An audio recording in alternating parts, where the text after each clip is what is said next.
Di bulan Natal ini, walaupun kita tidak mengadakan Natal seperti biasanya mungkin di minggu kedua, tetapi kita percaya bahwa Natal itu telah tumbuh, telah berakar, telah berbuah di dalam hati saya dan saudara.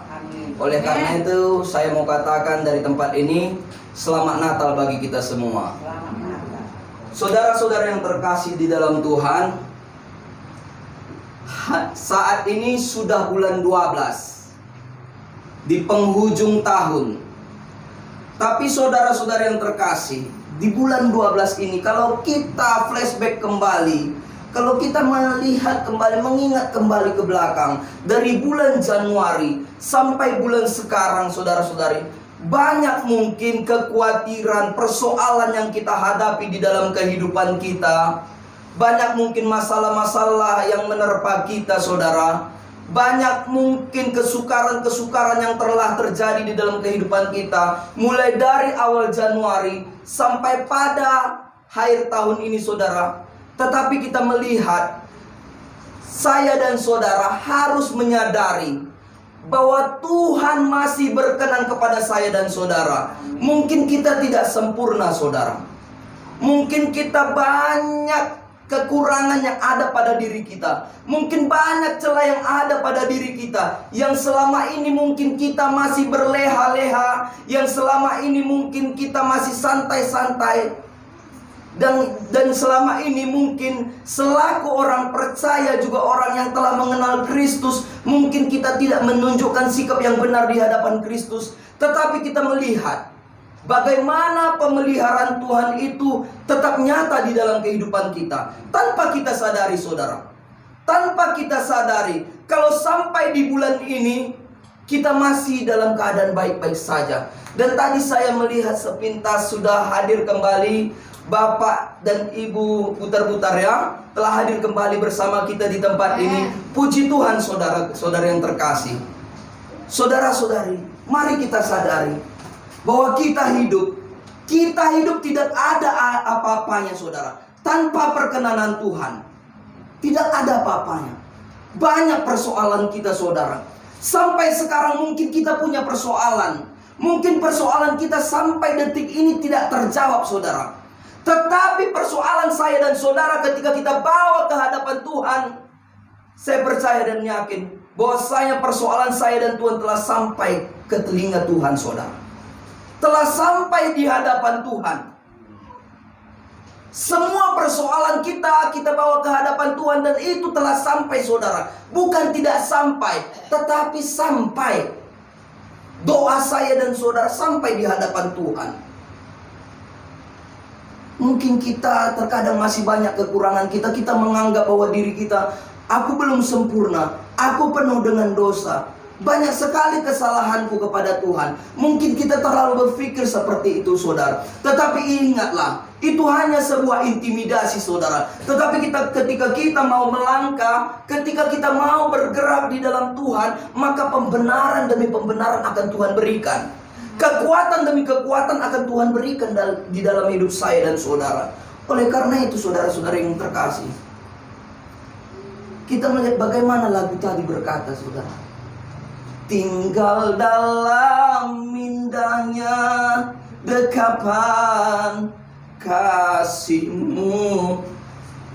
Ketika di tempat duduk tadi, saudara-saudara yang terkasih, ketika saya duduk mendengarkan lagu itu, saya bernyanyi lagu itu, sangat penuh makna, saudara.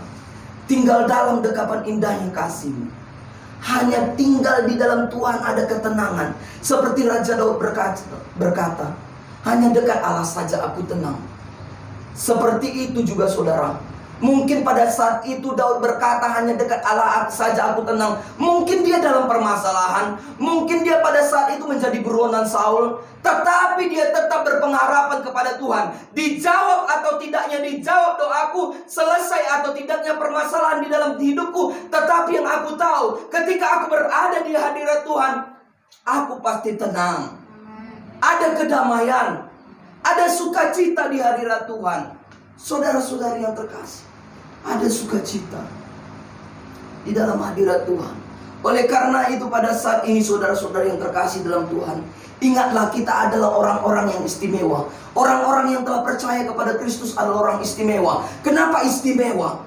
Karena kita tetap dihadapi dengan persoalan. Loh, kenapa seperti itu? Mungkin saudara berpikir, kenapa orang yang istimewa itu orang yang dihadapi dengan persoalan? Karena Yesus ingin memilih orang-orang yang istimewa itu melalui persoalan, saudara. Melalui persoalan, melalui permasalahan. Kalau hidup kita berada di zona nyaman, tidak ada masalah sama sekali, hidup kita itu perlu tanda tanya, saudara. Hidup yang benarkah hidup saya? Oleh karena itu, saudara-saudara yang terkasih dalam Tuhan, bagaimana hidup di dunia ini ketika mengikut Tuhan? Akan banyak penderitaan, akan banyak persoalan, akan banyak badai-badai yang akan kita hadapi. Karena hidup di dunia ini seperti hidup di padang gurun, saudara. Tinggal bagaimana kita menempatkannya, bagaimana pola pikir kita, cara pandang kita memandang padang gurun itu. Seperti kita melihat bagaimana Goliat, Daud ketika menghadapi Goliat, dia hanya tahu bahwa Tuhanlah yang berperang atas hidupnya. Tuhan yang berperang, artinya apa? Segala pergumulannya, segala permasalahannya, segala kesukaran-kesukaran dalam hidupnya, saudara, segala padang gurun yang berada di dalam dirinya ini, dia serahkan kepada Tuhan. Akhirnya, dia hanya minta, Tuhan, Engkau yang berperang. Aku hanya menyerahkan diri kepadamu. Ajari aku, lindungi aku, beri kekuatan dalam diriku. Oleh karena itu, Daud rajin berkata, pujilah Tuhan, hai jiwaku. Pujilah Dia dengan segenap hati. Jangan berhenti memuji Tuhan, saudara. Sudah saatnya orang-orang Kristen zaman sekarang harus semakin bertalu-talu di dalam memuji Tuhan. Dimanapun kita berada, pujilah Tuhan. Puji Tuhan. Bagaimana cara memuji Tuhan? Berdoa, bernyanyi, membangun hubungan dengan Tuhan, mendengar firman Tuhan, membaca firman Tuhan, merenungkan firman Tuhan siang dan malam. Saudara-saudara yang terkasih dalam Tuhan, hari ini saya mau katakan bahwa sampai saat ini kita ada itu semua karena pemeliharaan Tuhan sepanjang tahun ini, karena kasih Tuhan sepanjang tahun ini di dalam kehidupan kita. Oleh karena itu mari kita buka dulu dari Filipi 4. Filipi 4 di ayat yang ke-19. Saya akan bacakan satu ayat saja dulu. Allahku akan memenuhi segala keperluanmu. Allahku akan memenuhi segala keperluanmu menurut kekayaan dan kemuliaannya dalam Kristus Yesus. Allahku akan memenuhi segala keperluanmu menurut kekayaan dan kemuliaannya dalam Kristus Yesus. Tanamkan pada saat ini dengan iman bahwa Allah telah memenuhi segala keperluanku. Tanamkan, saudara. Dari awal Januari sampai sekarang, ada nggak di sini yang kelaparan? Nggak ada kan? Sekalipun kita nggak berlimpah-limpah, saudara. Mungkin hanya cukup. Mungkin hanya cukup untuk hari ini. Mungkin hanya cukup untuk hari esok. Tapi ada nggak di antara kita yang diberikan Tuhan kelaparan? Kalau kita melihat bagaimana tokoh Alkitab mulai dari Kejadian sampai Wahyu, bagaimana cerita firman Tuhan itu, yang dimana setiap tokoh Alkitab ketika berseru memanggil nama Tuhan, Allahku, Allahku, dia katakan, maka Tuhan hadir, saudara. Tuhan hadir, Tuhan ada, Tuhan pelihara hidup saya dan saudara. Oleh karena itu firman ini mengatakan, Rasul Paulus di dalam Filipi ini mengatakan, Allahku akan memenuhi segala keperluanmu menurut kekayaan dan kemuliaannya dalam Kristus Yesus. Firman ini ketika Rasul Paulus berada di dalam penjara, saudara. Ketika Rasul Paulus berada dalam penjara, Rasul Paulus bukanlah yang termasuk di dalam 12 murid Yesus. Dia bukanlah termasuk murid awal. Tidak, saudara. Tetapi Rasul Paulus datang, terpanggil pada saat dia melakukan penganiayaan. Dia terpanggil pada saat dia melakukan penyiksaan terhadap orang-orang yang percaya Kristus. Hari ini saudara-saudari, kita adalah gambaran daripada Rasul Paulus. Tetapi Rasul Paulus gambaran yang seperti apa diri kita ini? Rasul Paulus yang bagaimana diri kita ini? Bagaimana dia rela menderita hanya untuk membuktikan bahwa Yesus itu adalah jalan. Yesus itu adalah jalan. Yesus itu adalah segalanya. Dia adalah Allah yang hidup. Begitu radikalnya Rasul Paulus di dalam memberitakan firman Tuhan. Padahal dia penganiaya jemaat, saudara. Penganiaya jemaat Tuhan. Hari ini saya dan saudara adalah gambaran itu, saudara. Bagaimana mungkin kita masih sering menyakiti hati Tuhan. Tetapi ketika kita mau berbalik, ketika kita mau belajar, ketika kita mau bertindak untuk mengikut kebenaran itu, maka perubahan akan terjadi, saudara. Perubahan akan terjadi di dalam kehidupan saya dan saudara. Oleh karena itu, saudara-saudara yang terkasih dalam Tuhan, yakin dan percayalah bahwa Yesus ada di dalam pribadi saya dan saudara. Mungkin saat ini banyak persoalan kita, saudara. Apalagi di masa-masa sekarang. Mungkin kita berkata, bagaimana Tuhan, bagaimana hidupku ke depan? Bagaimana aku melewati 2021 Tuhan? Kalau hidupku seperti ini, bagaimana aku harus nanti berjalan di 2021? Kalau perekonomianku seperti ini, bagaimana Tuhan? Aku penyakitan, bagaimana Tuhan? Bagaimana? Kebanyakan dalam pikiran kita ini bagaimana, sehingga tindakan tidak ada, saudara. Tetapi ketika kita mau berjalan bersama Kristus, maka Dia ada berserta kita. Firman-Nya hidup. Bagaimana bangsa Israel dituntun, bagaimana Yusuf dituntun, bagaimana Daud dituntun, bagaimana tokoh-tokoh Alkitab yang lain dituntun, bagaimana para murid dituntun. Ketika itu semua, pengikut-pengikut Allah sendiri, pengikut-pengikut Yesus sendiri, ketika masuk ke dalam penuntunan, ada proses di dalam penuntunan. Ada proses, saudara. Bukan tidak ada proses. Tuhan itu melindungi. Itu harus kita yakin bahwa Tuhan itu adalah pelindung kita. Sekalipun mungkin saudara merasa Tuhan tidak kelihatan kok. Tuhan tidak kelihatan. Tuhan bisa pakai siapa saja, saudara, untuk melindungi saya dan saudara.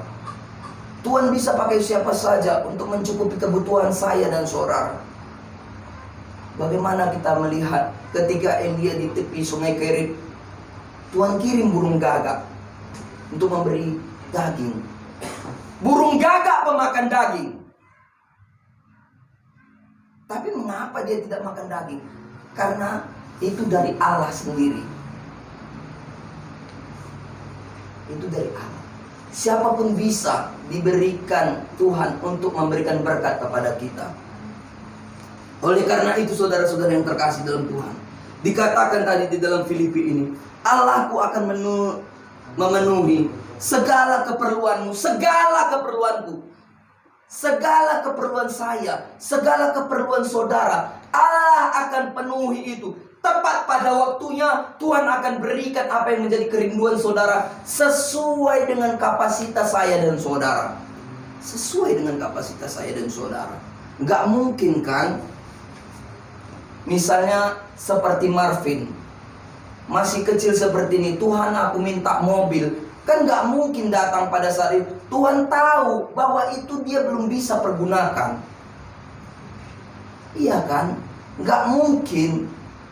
Nanti ada waktunya. Tepat pada saat dia besar nanti, Tuhan akan berikan melalui pekerjaannya yang luar biasa. Berkatnya banyak. Tuhan bisa berikan. Begitu juga di dalam kehidupan saya dan saudara. Oleh karena itu meminta kepada Tuhan, jangan meminta dengan hawa nafsu.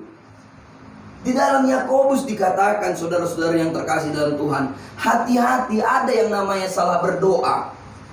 Salah berdoa itu dengan hawa nafsu, saudara. Mari kita buka dulu di dalam Yakobus 4.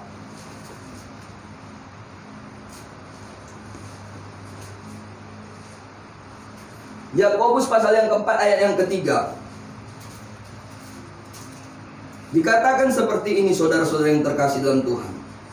Atau kamu berdoa juga, tetapi kamu tidak menerima apa-apa, karena kamu salah berdoa. Sebab yang kamu minta itu hendak kamu habiskan untuk memuaskan hawa nafsumu.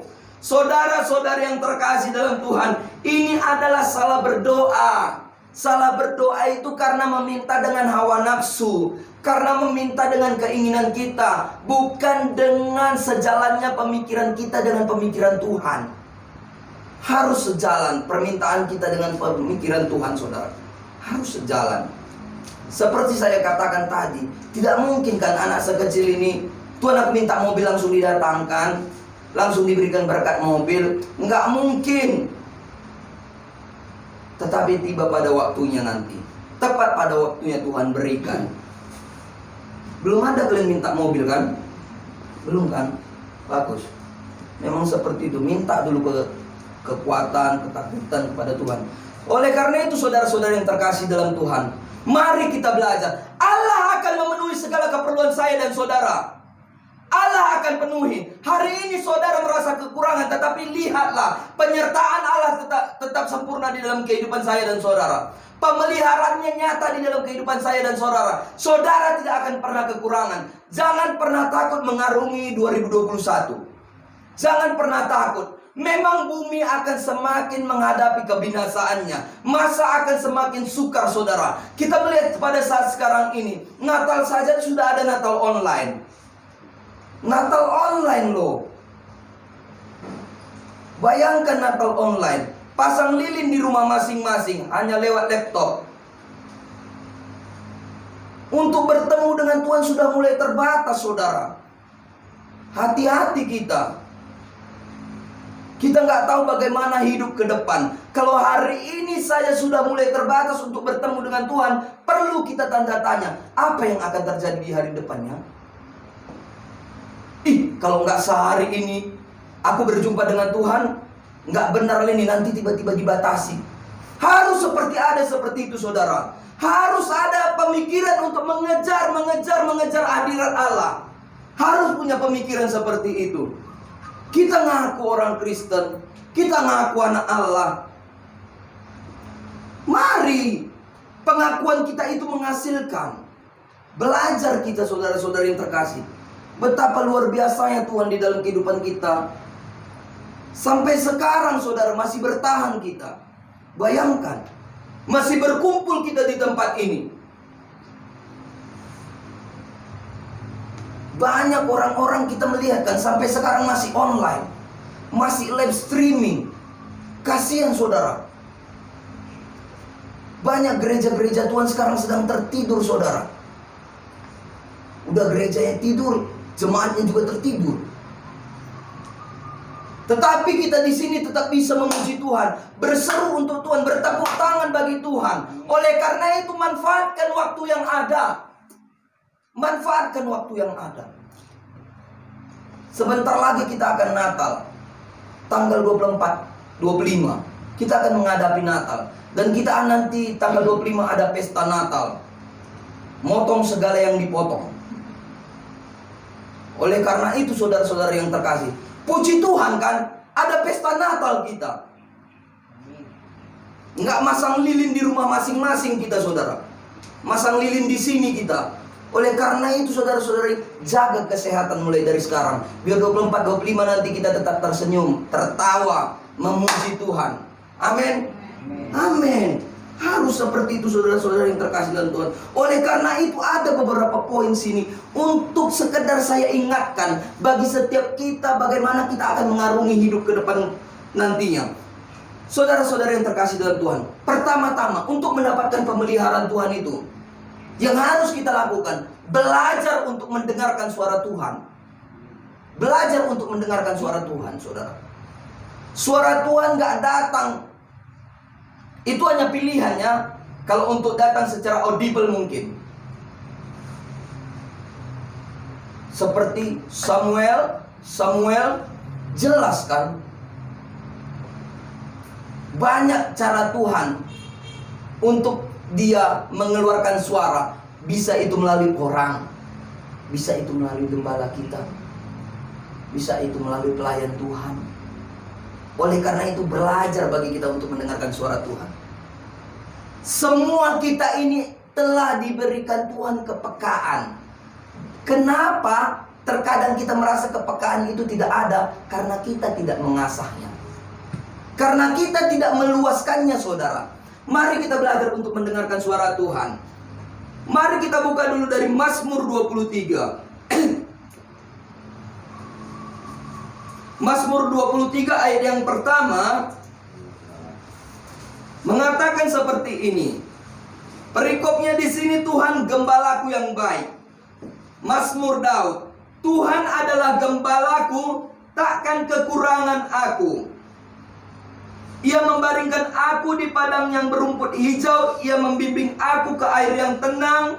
Ia menyegarkan jiwaku. Ia menuntun aku di jalan yang benar oleh karena namanya. Sekalipun aku berjalan dalam lembah kekelaman, aku tidak takut bahaya, sebab Engkau besertaku. Gadamu dan tongkatmu, itulah yang menghibur aku. Engkau menyediakan hidangan bagiku di hadapan lawanku. Engkau mengurapi kepalaku dengan minyak, pialaku penuh melimpah. Kebajikan dan kemurahan belaka akan mengikuti aku seumur hidupku, dan aku akan diam dalam rumah Tuhan sepanjang masa.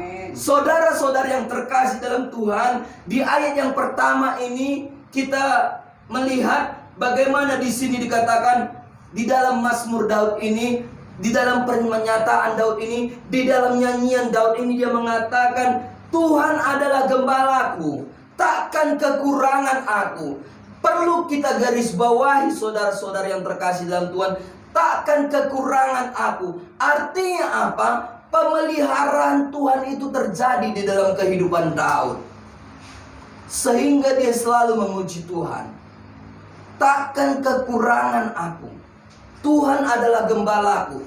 Dia mengatakan Tuhan itu adalah gembalanya. Dia menggambarkan bahwa dirinya itu, Daud itu digambarkannya adalah domba. Daud menggambarkan dirinya adalah domba. Dan Allah sendiri digambarkannya adalah gembalanya. Saudara-saudara yang terkasih dalam Tuhan, begitu juga gambaran itu terjadi di dalam kehidupan kita. Saya dan saudara adalah domba. Amin. Kita domba kan? Siapa sini yang gak domba? Kita adalah domba. Dan Yesus Kristus adalah gembala kita. Dia adalah gembala yang agung. Kita bukan kambing, saudara. Kambing menyeruduk. Kambing seperti banteng, saudara. Dia menyeruduk, menanduk, saudara. Kita domba. Domba gak menanduk, saudara. Domba polos. Tapi kambing tidak. Dia menanduk gembalanya. Sini gak ada yang menanduk gembala kan? Gak ada kan? Semua baik-baik saja. Tidak ada yang menanduk gembala. Saya percaya itu. Jangan kita mencoba-coba menanduk gembala kita, saudara. Susah nanti hidup kita. Susah. Jangan pernah mencoba untuk menanduk pelayan hamba Tuhan. Jangan, saudara. Susah. Kita itu domba, bukan gambaran kambing. Amin. Amin, saudara. Kita adalah gambaran domba. Oleh karena itu domba akan dipelihara oleh gembalanya. Domba akan dipelihara. Belajar kita terus untuk bersikap baik kepada gembala kita. Kita punya gembala yang luar biasa. Banyak gembala-gembala, saudara. Saya bukan mau meninggikan Bapak Gembala di tempat ini, tetapi kita melihat bagaimana di dalam kehidupan, di dalam doa, di dalam keseharian, dia tetap menerapkan gaya hidup Kristus. Dan itu dibagikannya kepada setiap kita. Begitu juga di dalam kehidupan kita, saudara. Mari kita belajar menjadi domba yang baik. Bukan kita belajar kita adalah domba yang ingin menjadi kambing. Jangan coba-coba. Oleh karena itu, saudara-saudara yang terkasih dalam Tuhan, belajar kita untuk mendengarkan suara Tuhan. Domba mendengar suara gembalanya. Dikatakan di dalam Yohanes 10 ayat 27. Mari kita buka dulu dari Yohanes 10 ayat 27. Yohanes 10 ayat 27 berkata di sini, domba-dombaku mendengarkan suaraku, dan aku mengenal mereka, dan mereka mengikuti aku. Domba mengenal suara gembalanya. Gembala juga mengenal, mengetahui, dan tahu siapa dombanya, saudara.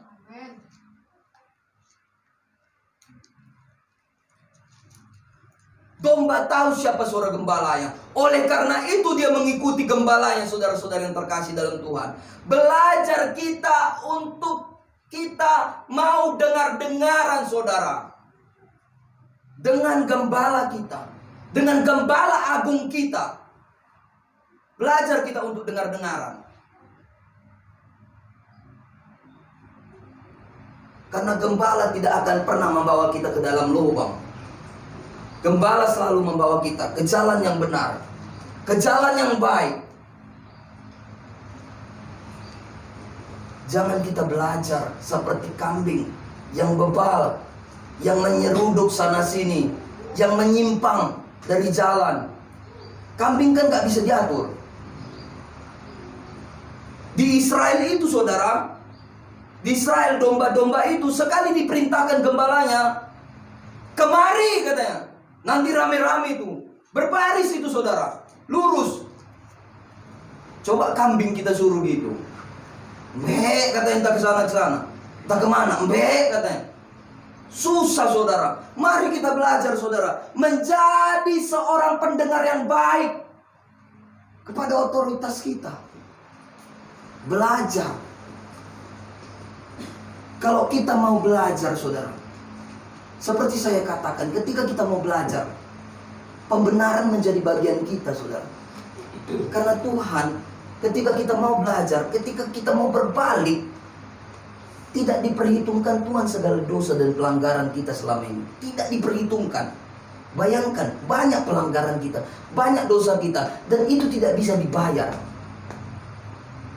Hanya Dia yang bisa membayar. Hanya Yesus yang bisa membayar. Dan itu terjadi, saudara, ketika kita mau bergerak mengikuti jalannya.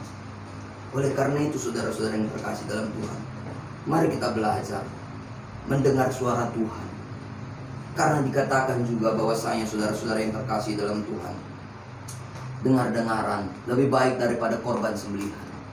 Dengar-dengaran lebih baik daripada korban sembelihan. Tuhan hanya inginkan kita dengar-dengaran, taat, belajar untuk taat. Taat itu kalau dibalikkan pun tetap taat. Kata taat itu kalau dibalikkan tetap taat. Nggak ada yang lain. Dan juga saudara-saudara yang terkasih dalam Tuhan, mari kita buka dulu dari Keluaran 23. Keluaran 23 ayat 25. Dikatakan di sini apa, saudara? Tetapi kamu harus beribadah kepada Tuhan Allahmu, maka Ia akan memberkati roti makananmu dan air minumanmu, dan aku akan menjauhkan penyakit dari tengah-tengahmu. Saudara-saudara yang terkasih dalam Tuhan, untuk hidup di dalam pemeliharaan Tuhan, kita perlu taat di dalam peribadatan, saudara. Taat di dalam ibadah, saudara-saudara yang terkasih. Belajar untuk punya kerinduan, membangun hubungan dengan Tuhan. Belajar untuk punya kerinduan, membangun persahabatan dengan Tuhan. Saudara-saudari, dikatakan di sini, tetapi kamu harus beribadah kepada Tuhan Allahmu, maka Ia akan memberkati roti makananmu dan air minumanmu. Dan Aku akan menjauhkan penyakit dari tengah-tengahmu. Saudara-saudari, itu terjadi di dalam kehidupan kita sekarang. Kita jauh dari segala penyakit. Makanan kita dicukupkan, minuman kita dicukupkan, kebutuhan kita dicukupkan. Dan lihatlah, kita jalani 2021 pasti dengan penuh sukacita. Kalau kita di dalam Tuhan. Asal mau kita terus di dalam Tuhan, saudara. Sakit, saya bukan gak banyak persoalan, tapi saya belajar. Saya sering seperti itu. Tapi saya tidak pernah berpikir bahwa saya pintu tertutup. Banyak orang kan seperti itu. Orang-orang Kristen kan banyak seperti itu. Gak ada lagi jalan, gak ada lagi jawaban, gak tahu lagi apa caranya. Itu kan perkataan yang putus asa, saudara. Kita orang Kristen, pengikut Kristus. Di dalam Kristus ada jawaban. Di dalam Kristus tidak ada pintu yang terkunci.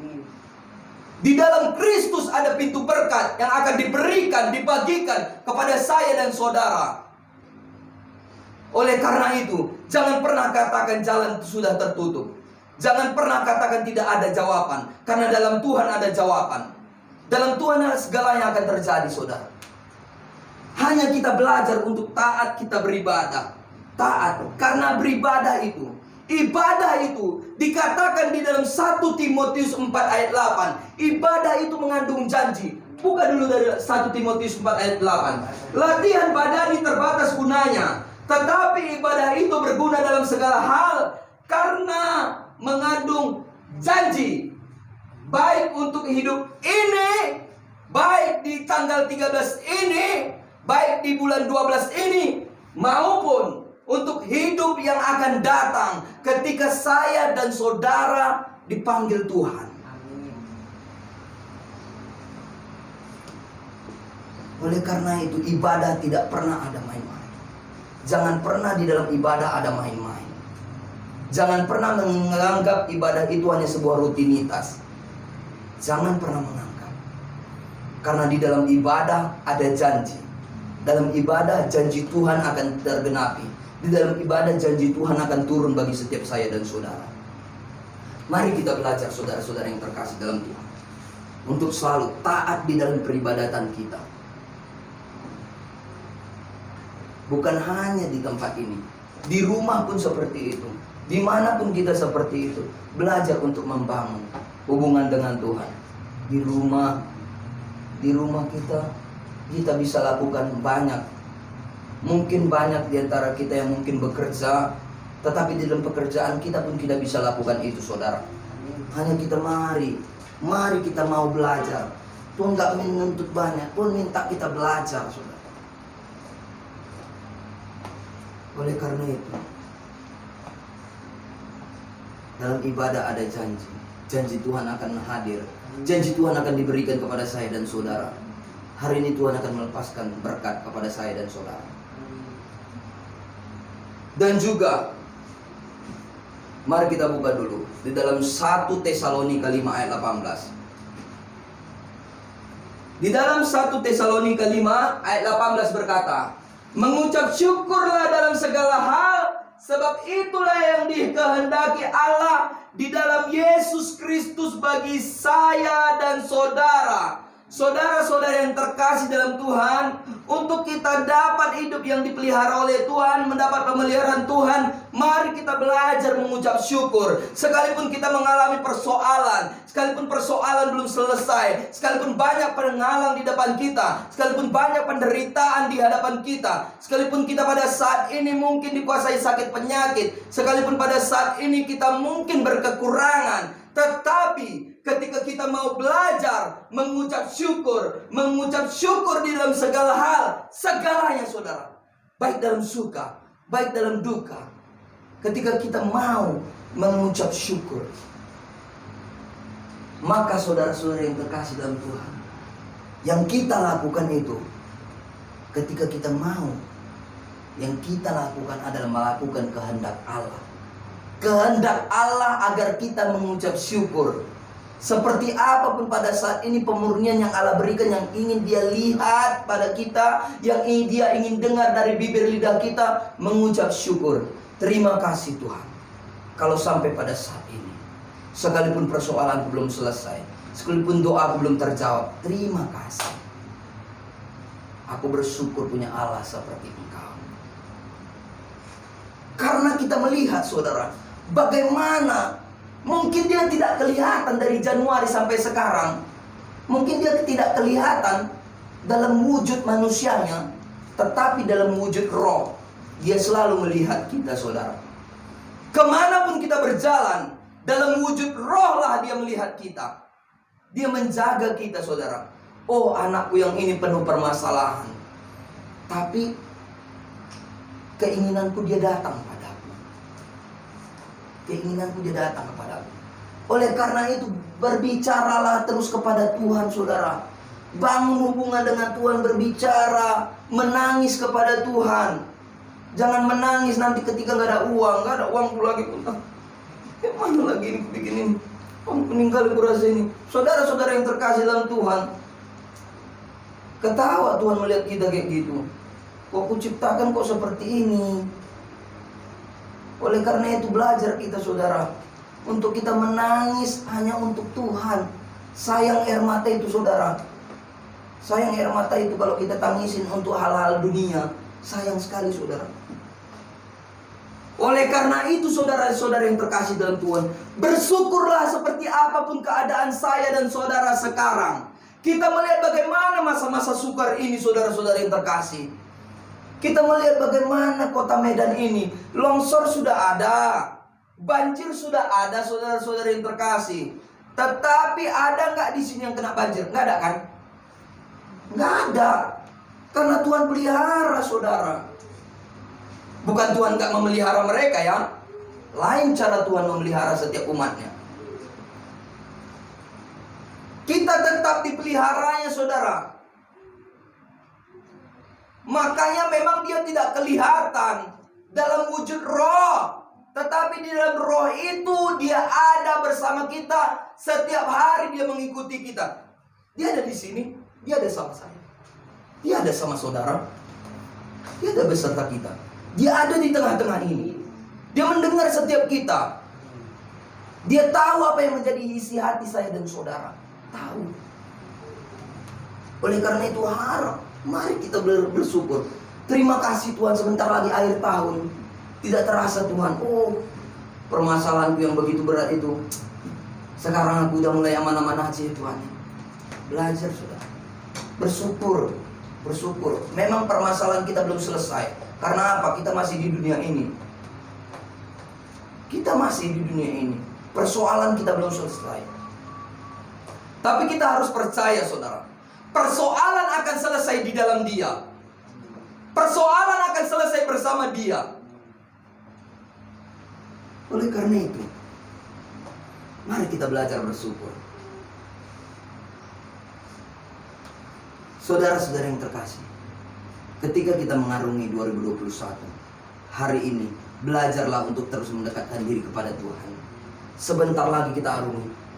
Saudara, yang mungkin karakter-karakter buruk yang kita punya selama ini, yang mungkin pada saat sekarang ini, mungkin kita banyak luka hati, sakit hati, masih banyak kita pendam. Mungkin kita belum bisa mengampuni orang lain saudara.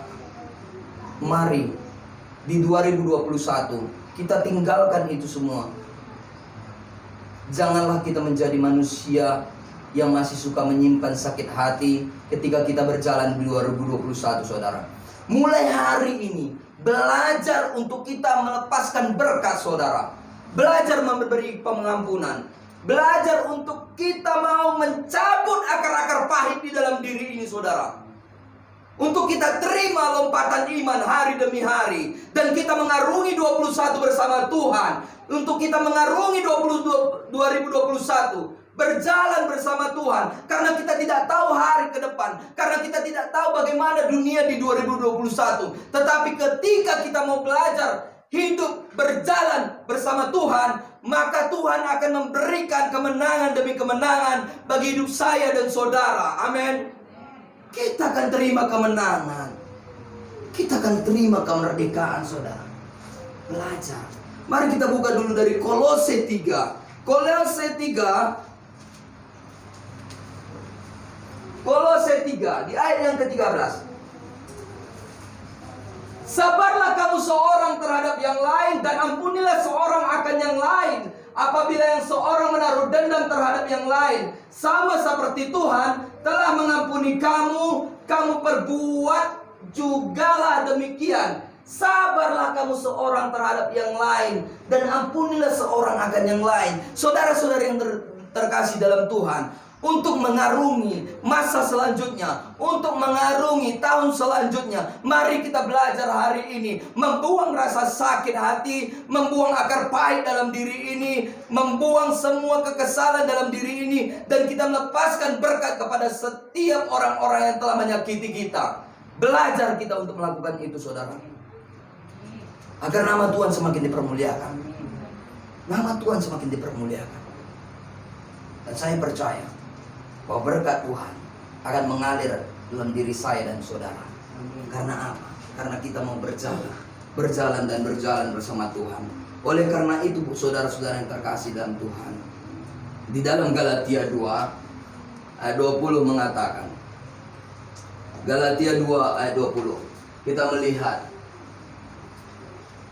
namun aku hidup, tetapi bukan lagi aku sendiri yang hidup, melainkan Kristus yang hidup di dalam aku. Kita tidak akan bisa, kita tidak akan mampu melakukan yang namanya semua ini, saudara. Membuang segala sakit hati, membuang yang namanya segala keterikatan akan akar pahit, membuang yang namanya segala dendam-dendam, kalau kita tidak menghidupkan Tuhan. Namun aku hidup, tetapi bukan lagi aku sendiri yang hidup, melainkan Kristus yang hidup di dalam aku. Dan hidupku yang kuhidupi sekarang di dalam daging adalah hidup oleh iman dalam anak Allah yang telah mengasihi aku dan menyerahkan dirinya untuk aku. Saudara-saudara yang terkasih dalam Tuhan, mari kita hidupkan Kristus di dalam kehidupan saya dan saudara. Kita belajar menghidupkan itu, bahwa kita harus yakinkan bukan aku lagi yang hidup,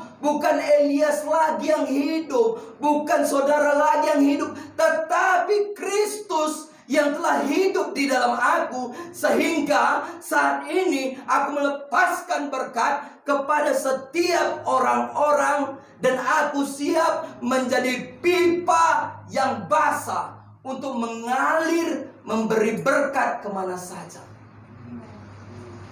Belajar seperti pipa yang basah, saudara, yang tetap mengalir, menjadi berkat, yang tetap mengalir, mengairi sekitarnya. Oleh karena itu, saudara-saudara yang terkasih dalam Tuhan, hari ini pastikan, imankan dalam hidup kita bahwa pemeliharaan Tuhan itu semakin nyata. Dan katakan di dalam diri kita bahwa kita siap mengarungi 2021, bahwa kita siap seperti apapun zaman ini nantinya, seperti apapun bumi ini nantinya, aku tetap berdiri tegak di dalam Tuhan. Amsal, di dalam Amsal 10 ayat 28. Amsal 10 ayat 28. Dikatakan di sini, harapan orang benar akan menjadi sukacita, tetapi harapan orang fasik menjadi sia-sia. Saudari-saudari yang terkasih dalam Tuhan, harapan orang benar akan menjadi sukacita. Saya dan saudara adalah orang benar. Amin. Saya dan saudara adalah orang benar. Dan orang benar pasti punya harapan. Harapan saya dan saudara adalah untuk kita tetap setia di dalam Tuhan. Harapan saya dan saudara untuk tetap menerima pemeliharaan Tuhan. Oleh karena itu saudara-saudara yang terkasih dalam Tuhan, harapan orang benar akan menjadi sukacita. Keselamatan menjadi bagian kita. Itu adalah sukacita terbesar, saudara. Perkenanan Tuhan menjadi bagian kita. Pemeliharaan Tuhan menjadi bagian kita. Itu adalah sukacita terbesar. Tetapi harapan orang fasik menjadi sia-sia. Saudara-saudara yang terkasih dalam Tuhan, jangan mau menjadi orang fasik, jangan mau menjadi kambing, saudara. Tetapi jadilah orang benar. Orang benar menaruh harapan kepada Tuhan. Orang fasik menaruh harapan kepada tetangga. Orang fasik hanya menaruh harapan kepada sekitarnya. Orang fasik hanya menaruh harapan kepada dunia ini. Dunia ini akan mati. Dunia ini akan binasa. Dunia ini akan hancur. Oleh karena itu Yeremia pun mengatakan, diberkatilah orang yang mengandalkan Tuhan. Diberkati. Hari ini saya dan saudara terima berkat. Terima berkat. Terima berkat. Haleluya. Mari kita serahkan diri kita secara total kepada Tuhan. Memberi diri kita kepada Tuhan. Jangan penuh banyak pertanyaan. Jangan isi pikiranmu dengan pertanyaan-pertanyaan akan dunia ini. Karena nanti engkau akan frustasi. Kalau kita penuh pertanyaan dengan hal-hal dunia ini, kita akan frustasi. Tapi ubahlah rasa frustasimu menjadi prestasi, saudara. Amen. Menjadi prestasi. Frustasi ubah menjadi prestasi. Yang artinya bagaimana untuk berprestasi? Hidup di dalam Tuhan. Berlari mengejar hadirat Tuhan. Oleh karena itu, ini saja firman ini yang bisa saya bagikan pada siang ini bagi kita semua. Mari kita semakin berlari mengejar hadirat Tuhan. Percaya dan yakin, walaupun Tuhan tidak kelihatan secara wujud, tetapi yakinlah bahwa Dia ada bagi saya dan saudara. Tinggal kita, bagaimana cara kita menghidupkan, meluaskan kuasa Tuhan, Roh Tuhan yang bekerja bagi saya dan saudara. Oleh karena itu, ini firman yang bisa saya bagikan siang ini. Tuhan memberkati kita semua. Saya kembalikan kepada pemimpin pujian.